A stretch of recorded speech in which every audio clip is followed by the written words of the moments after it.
नमस्कार दोस्तों, खबर और मनोरंजन का अड्डा मीडिया पार्क 24 घंटे ब्रॉडकास्ट में आपका स्वागत है।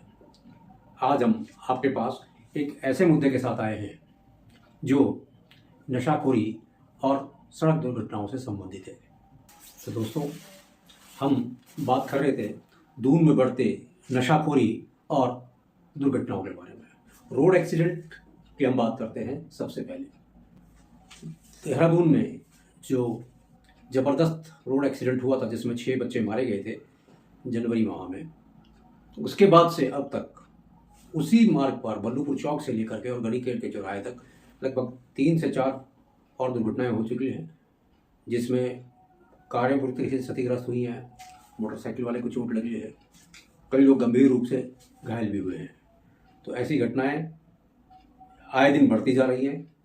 हाल ही में जाखन राजपुर रोड की अगर हम बात करें तो वहाँ पर 2 कार की टक्कर के साथ साथ उसमें 2 स्कूटी सवार और मोटरसाइकिल वाले भी दुर्घटनाग्रस्त हुए हैं।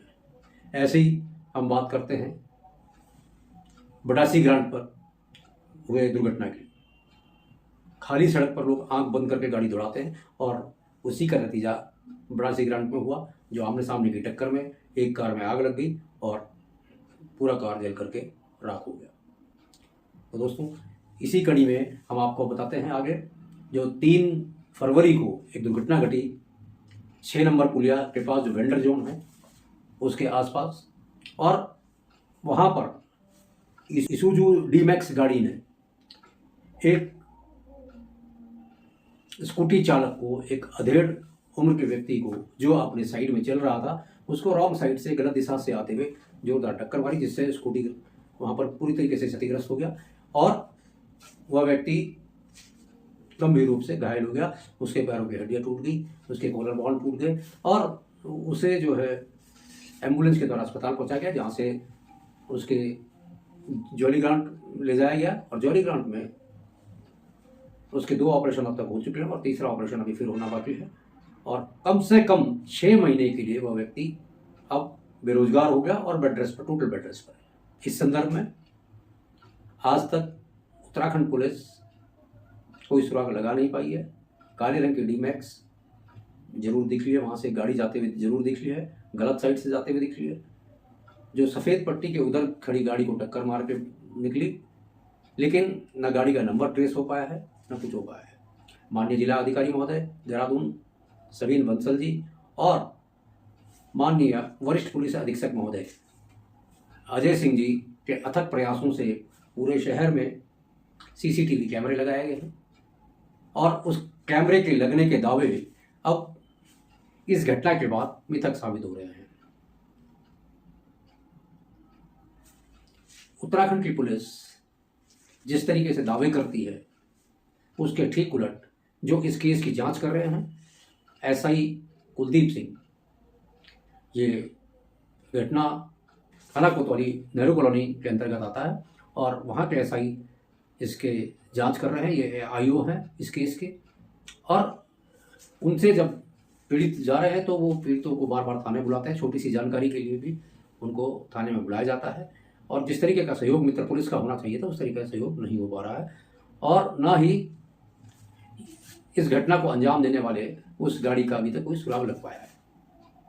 आज 3 तारीख की घटना, आज देख सकते हैं आप 15 तारीख हो चुकी है और इस पर कोई कार्रवाई नहीं हो पा रही है। मीडिया ने भी आईओ से संपर्क करने की कोशिश की और कुलदीप सिंह जी से बात करने की कोशिश की कि घटना में क्या अपडेट है और किस तरीके से क्या माजरा है इसका। तो इस केस पर उन्होंने प्रकाश डालने से साफ इनकार कर दिया। उन्होंने कहा कि जिसको भी जो जानकारी चाहिए आप थाने पर आकर के जानकारी लें। इस तरीके से आप देखिए कितनी संवेदनशील हमारी पुलिस है कि मीडिया को जब मना कर रही है तो आम आदमी को वो क्या कर रही है। जितनी मेहनत हमारे डीजीपी महोदय दीपम सेठ जी और जिले के कप्तान अजय सिंह जी या जिलाधिकारी महोदय सवीन बंसल जी ने पुलिस की छवि को बेहतरीन बनाने का प्रयास किया है, लेकिन इस तरीके के पुलिस अधिकारी जो आम जन का सहयोग ना करके उनकी छवि को धूमिल कर रहे हैं, तो इन दुर्घटनाओं की रोकथाम ऐसा लगता है कि उत्तराखंड पुलिस के बस की बात नहीं है।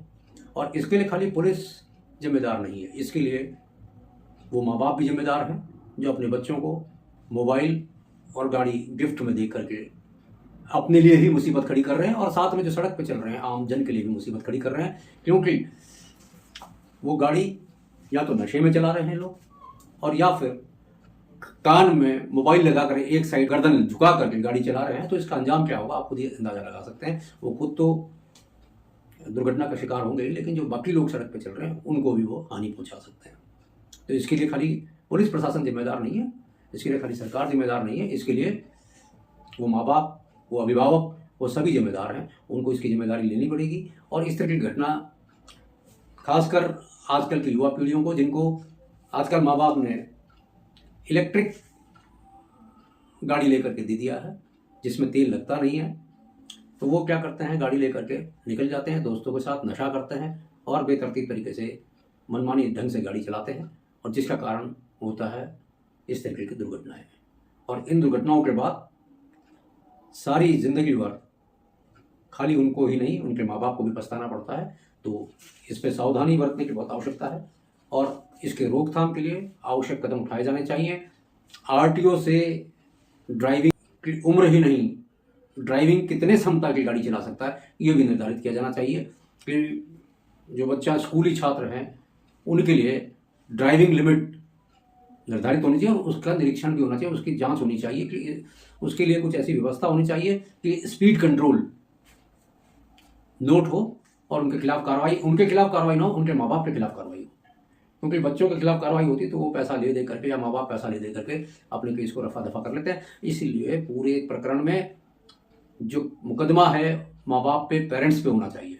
जो स्कूली छात्र हैं, जो कॉलेजों में पढ़ने हैं, बाहर से आए हुए बच्चे हैं, वो कारों में या टू व्हीलर पर रोड रेज के मामले सामने आते हैं।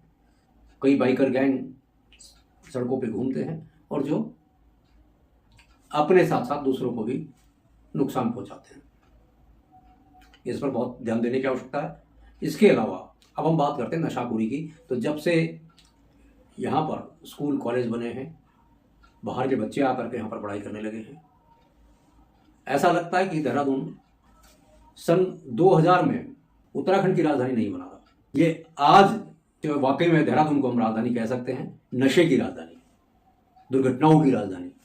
और इन नशे की राजधानी हम इसलिए कह रहे हैं क्योंकि यहाँ पर सन 2000 से पहले इस कदर नशा नहीं होता था।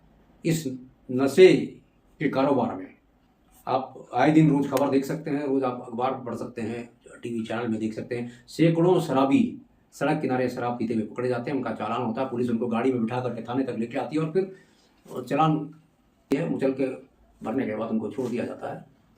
बावजूद इसके कोई सुधार नहीं हो रहा है। और ऐसी युवा पीढ़ी की बात करें, रोज ड्रग्स बेचने वाले, नशाखोरी का सामान बेचने वाले लोग रोज गिरफ्तार किए जाते हैं।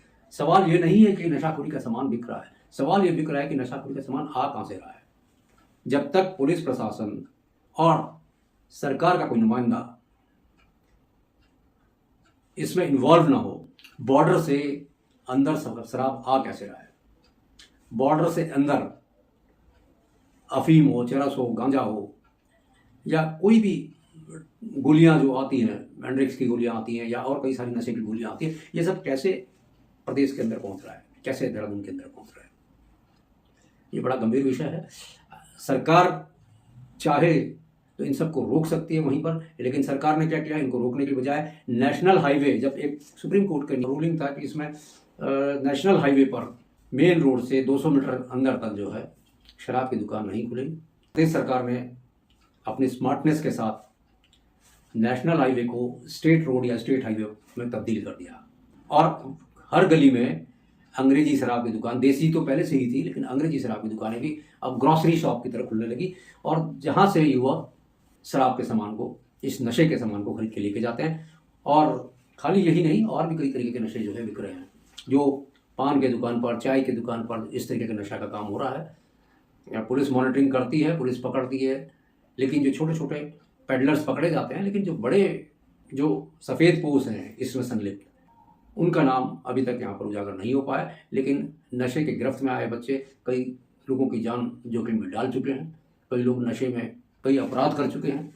बावजूद इसके नशा प्रदेश हमारा खाली देहरादून जो राजधानी है खाली यही एक नशेड़ियों का अड्डा नहीं बन गया है, बल्कि पूरा प्रदेश जो है अब उड़ता उत्तराखंड की तरह नजर आ रहा है।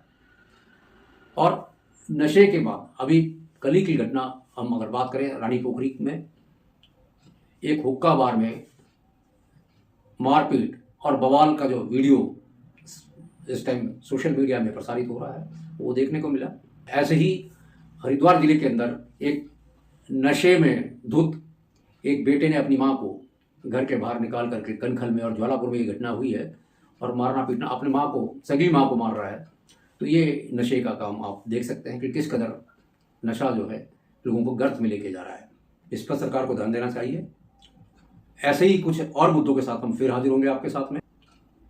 दोस्तों, आप हमारे चैनल को लाइक, सब्सक्राइब, कमेंट करना ना भूलें, अपनी समस्याओं को उजागर करना ना भूलें। हम आपकी समस्याओं को सरकार तक पहुंचाने का प्रयास करेंगे और हम जनहित में समाज के हर वर्ग की समस्या को उजागर कर सरकार के बीच में लेके जाएंगे और एक ब्रिज का काम करने का प्रयास करेंगे।